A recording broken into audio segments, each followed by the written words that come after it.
gens, c'est Marius, j'espère en santé bien, en tout cas moi ça va nickel. Alors aujourd'hui je vous retrouve pour parler de catch, comme d'habitude, à chaque fois qu'il y a un pay-per-view, le lendemain j'en parle. Vous me connaissez maintenant, depuis que j'ai créé cette chaîne, c'est comme ça que j'agis. J'ai mis du temps à agir comme ça, mais c'est comme ça que je fais depuis maintenant plusieurs mois, j'ai envie de dire. En tout cas ce week-end on a été gâtés, nous avons eu quoi? 2 shows intégrales, un show sur le roster de NXT et un autre pour la guerre Raw SmackDown Live. Samedi, c'était NXT TakeOver War Games à Houston. Et hier soir, ce dimanche-là, c'était Survivor Series, la guerre entre Raw et SmackDown. Et c'était à Houston aussi. Alors, je vais maintenant vous parler rapidement des résultats qu'il y a eu et ensuite parler globalement ce que j'ai pensé du show et peut-être même vous faire part de quelques news. Je ne vais pas perdre de temps. Et je vais maintenant commencer. Le premier match c'était Cassius Ohno contre Lars Sullivan. Et ben les amis, je pensais que Cassius Ohno aurait gagné d'une certaine manière. Mais après je me suis dit d'un côté que c'était logique que ce soit Lars Sullivan. C'est son premier takeover. Donc il devait gagner, c'était logique. Ce qui m'a étonné, c'est qu'il ne l'a pas détruit après le match. Ça c'était très étonnant les amis et je me suis quand même demandé qu'est-ce qu'il a dans le crâne et qu'est-ce qui va se passer pour lui après. Le deuxième match de la soirée, Aleister Black contre Velveteen Dream. Aleister Black l'a remporté sans problème, mais ce match était vraiment bon. Du sens vraiment bon, mais vraiment bon. Les deux ont un talent mais génial. J'adore Aleister Black et Velveteen Dream, je l'ai trouvé tellement classe. Et la foule, ils se disaient « This is awesome », ce qui montrait clairement qu'ils ne savaient pas pour qui être. Et le Velveteen Dream, il a prouvé qu'il avait sa place. Et franchement, comme il a prouvé, je suis devenue une adepte de lui. Je vous jure que oui. Franchement, un très bon match. Vraiment, mais un très bon. Juste après, c'était le match pour le titre des femmes. C'était 4 catcheuses qui devaient se battre pour pouvoir couronner la nouvelle championne. Parce que depuis la blessure d'Asuka et sa montée dans le roster principal, il n'y a pas eu de championne, donc ce takeover nous a montré une nouvelle championne. Mais ça imposait Peyton Royce contre Ember Moon, contre Nikki Cross et contre Kairi Sane. Sans surprise, c'était Ember Moon. Elle a eu une rivalité avec Asuka, elle n'a jamais touché le titre face à elle. Pour moi c'était logique, même si j'étais beaucoup plus pour Nikki Cross. Pour Peyton Royce, ça aurait été bien aussi. Pour Kairi Sane, c'était trop tôt. Trop tôt. Elle aura une carrière similaire à Asuka, mais qu'elle n'ait pas le titre maintenant, quoi. C'est une autre chose. En tout cas, Ember Moon est la championne et c'est même Asuka qui est revenue. Quatrième match de la soirée, la défense du titre NXT de Drew McIntyre contre Andrade Cien Almas. Et les amis, c'est là que tout a changé. Drew n'est plus le champion, Andrade Cien Almas l'est devenu. À partir grâce à l'aide de Zelina Vega. Voir Andrade champion, ça me fait vraiment du bien. Et comme j'adore Andrade, pas de problème. J'étais pour Drew, n'empêche. Je vous disais, non, il va pas perdre le titre maintenant, ce serait idiot. Mais en fait, si, c'était un bon truc, parce que ça aurait voulu dire que si Andrade n'aurait pas gagné le titre, c'était la fin pour lui, la fin de sa collaboration avec Zelina Vega. Et pourtant, j'aime beaucoup leur travail ensemble. Mais le voir champion, c'était génial. Mais le problème, malgré qu'Andrade soit champion et que j'adore ce mec et que je suis contente pour lui, le problème ça reste quand même Drew. Drew qui s'est blessé au biceps. Et apparemment, je ne sais pas, je regarderai s'il y a des news durant la journée. Ça dépend quand vous regardez cette vidéo, mais je l'annoncerai publiquement sur soit Twitter ou Facebook. Mais sa blessure risque de l'impacter et de le laisser sur la touche un bon bout de temps. Mais en tout cas, il a dit que quand il sera guéri, il reviendra au top de sa forme comme d'habitude. En tout cas, le match était vraiment bon, franchement. J'admire tellement ces détails. Et le dernier match de la soirée, celui que tout le monde attendait, le War Games match. Et bien évidemment, maintenant, c'est la première fois de ma vie que je vois un War Games match. Oui, je suis désolée, je n'ai jamais vu de ce type de match auparavant. Et franchement, je me suis régalée, et rien qu'en voyant les équipes. Ça opposait Sanity contre la Undisputed Era, contre The Author of Pain avec Roderick Strong. A noter que Roderick Strong était exactement habillé pareil que les Author of Pain et je trouve c'est vraiment génial. Au départ, le ring a commencé avec Rick Young, Adam Cole et Roderick Strong. Juste après, les équipes sont arrivées et c'était génial. C'est la disputée des rats finalement qui a réussi à s'imposer. Ils en avaient besoin. Vraiment besoin. Choc de système, comme ils disent. Un autre inconvénient, c'est que j'ai vraiment flippé le moment où Alexander Wolf s'est ouvert la tête. J'ai flippé et quand j'ai vu ça, oh mon dieu. Mais apparemment ça va, il a eu des points de suture et j'ai vraiment flippé. Bon, il n'y avait que ces 5 matchs-là. Ce match-là, je l'ai apprécié vraiment beaucoup. Et ce décor était génial. Je ne dis pas que j'ai pas apprécié le premier match et le match féminin. Au contraire, j'ai apprécié aussi. Mais les matchs que j'ai le plus apprécié, c'est Aleister Black contre Velveteen Dream, le War Games match et Drew contre Andrade. C'est surtout ceux-là que j'ai apprécié. Les autres, je les ai trouvés bien. Mais non, peut-être pas moi. J'ai trouvé ce takeover génial. Franchement, NXT gère toujours autant les takeovers et roster de NXT. C'est de la balle. Non. Maintenant, on va passer sans plus attendre à Survivor Series. Survivor Series qui était relativement bien aussi. Je vais vous faire part rapidement des résultats en expliquant plusieurs choses. Mais hier, dans la soirée, ont été rajoutés 2 matchs supplémentaires en plus des 8 qu'il y avait déjà.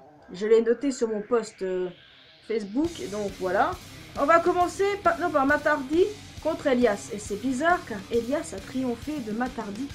Je n'aurais pas cru ça possible à vrai dire. Mais bon. Ensuite, c'était pour le titre Cruiserweight. Enzo Amore contre Kalisto. Sans surprise, c'est Enzo qui a gagné. On le savait tous d'avance et c'était plié. Je regrette que Nevon ne soit pas intervenu, mais je vous parlerai de lui tout à l'heure parce que justement, je lui en parle. Ensuite, Kevin Owens et Sami Zayn battent Breezango. Oui, c'est aussi simple que ça, c'était logique. Owens et Zayn n'allaient tout de même pas perdre le premier pay-per-view où ils se sont retrouvés en équipe. Quand même, ils n'allaient pas perdre ça. Juste après, nous avons eu The Shield contre The New Day. Et sans surprise, c'est le Shield. Le Shield a triomphé. Le Shield enfin réuni pour un pay-per-view. Le Shield complet. J'adore le New Day, mais le Shield est vraiment mon clan préféré. Et comme ils ont triomphé, je suis heureuse. Ça va faire des rageux. Je connais un de mes proches qui était relativement pour le New Day. Et j'attends parce qu'il veut vraiment regarder ça ce soir, tout seul. Quand il va voir ça, il va pleurer. Ah oui, il va pleurer. Juste après, c'était la Team Raw féminine contre la Team SmackDown Live féminine aussi. C'est la Team Raw qui a triomphé, comme je l'avais espéré. Eh oui, comme je l'avais espéré. Que dire de plus? Ensuite, The Miz contre Baron Corbin. Bon, c'est là que commencent les champions versus champions. Corbin a triomphé de Miz. Voilà. Je pensais pas ça capable. Le Miz devait défendre l'honneur de sa femme. Apparemment, il a foiré, hein. Bah, tant pis. La prochaine fois, Miz, peut-être. En même temps, c'était plié d'avance. Toujours champion versus champion, The Bar, Sheamus et Cesaro contre Jimmy Uso. Le Bar est rentré dans le pénitencier des Usos. Apparemment, ils n'en sont pas ressortis. Ce qui veut dire, oui, que les Usos ont gagné. J'étais pour eux dans l'histoire. Pourtant, vous savez que je vous ai déjà dit que j'étais pour la team rouge, la team Raw. Et c'est tout. Mais seulement, je devais être logique que Raw ne peut pas tout gagner. Eh ben non, Raw n'a pas tout gagné. En effet, puisqu'ils sont triomphés ainsi que Baron Corbin. Toujours champion versus champion, Alexa Bliss contre Charlotte Flair. Emporté par Charlotte Flair. Exactement comme je l'avais prédit encore une fois. Comme je l'avais prédit. Vous imaginez bien, là, ça cogite. Ensuite, le 9e match de la soirée, c'était Brock Lesnar contre AJ Styles. Seulement, le truc, c'est que by Baby Styles, c'était sûr qu'il allait se faire démonter en... Mais je vais être honnête avec vous, les gars. J'ai beaucoup de mal avec Lesnar. Je vous jure. Beaucoup de mal. Je sais pas que je l'aime pas. Je ne l'ai jamais dit que je l'aimais pas. C'est juste que j'ai du mal avec lui. C'était sûr qu'il allait gagner, ça je l'avais prédit. Mais je préfère vraiment beaucoup AJ Styles parce que j'adore justement AJ Styles. Et maintenant, le match final. La Team Raw masculine contre la Team SmackDown masculine. Représenté par Kurt Angle et Shane McMahon. Ils sont foutus sur la gueule et ça a été la merde du début à la fin. Surtout à la fin en fait. Mais je vais quand même vous dire qui est sorti vainqueur. C'est la Team Raw. Exactement, Raw, on a gagné. J'étais pourtant sûr qu'il allait se passer un peu de merde. Mais apparemment, non. La merde, il s'est passée juste après. Triple H, il a fait gagner son équipe. Pourquoi il a fait gagner son équipe? Eh ben, parce qu'il a attaqué Kurt et que Braun ne comprenait pas. Qu'après, il a fait la tombée sur Shane. Et voilà, et Shane qui a été attaqué par Kevin Owens et Sami Zayn juste avant. Tel gros bordel. Mais en gros, si vous n'avez pas encore vu, je vous conseille de regarder le show en complet. Ça existe sur YouTube. Donc vous pouvez voir sans problème ce qui s'est passé. Oui. Et juste après, c'est que Braun Strowman était sur le ring. Il a célébré parce qu'il a réussi à powerbomb Triple H. Ça sent une rivalité Kurt Angle contre Triple H. Ça aurait eu plus de sens si SmackDown aurait gagné. Mais ça en a encore plus là. Vu que c'est Raw qui a triomphé. Donc qu'est-ce qu'on en conclut? Raw a gagné. Point à la ligne. Mais non. Raw a gagné. C'est pas parce que t'as des champions versus champions qui ont gagné que ça veut dire forcément que c'est SmackDown qui a le plus de victoires. Pas du tout. En fait, pour moi, la victoire, ça concerne directement le dernier match de la soirée, la Team Raw contre la Team SmackDown Live. Donc, excusez-moi, mais Raw a gagné. Reste juste à savoir ce qui va se passer à Raw ce soir, à SmackDown demain. Donc, tellement de trucs que j'ai vraiment envie de voir et de savoir. Surtout comment ils vont réagir. Corbin, les Usos et Charlotte, comment est-ce qu'ils vont réagir ça pour demain. Brock Lesnar, est-ce qu'on va le voir d'ailleurs? Le Shield, il va triompher. Qu'est-ce qui va se passer avec Elias qui a triomphé de Matardi? C'est bizarre parce qu'il y aurait eu sa gimmick Broken qui devrait voir le jour. Pourtant, je ne comprends absolument pas pourquoi. J'ai quand même trouvé Survivor Series plutôt pas mal, je dois l'admettre. Oui, exactement. Je l'admets, je n'ai jamais dit qu'un show de la WWE c'était de la merde. Je n'ai jamais dit ça. Juste que c'est vrai qu'enfin, il y a mieux. Mais écoutez, c'était pas plus mal. Triple H et quoi.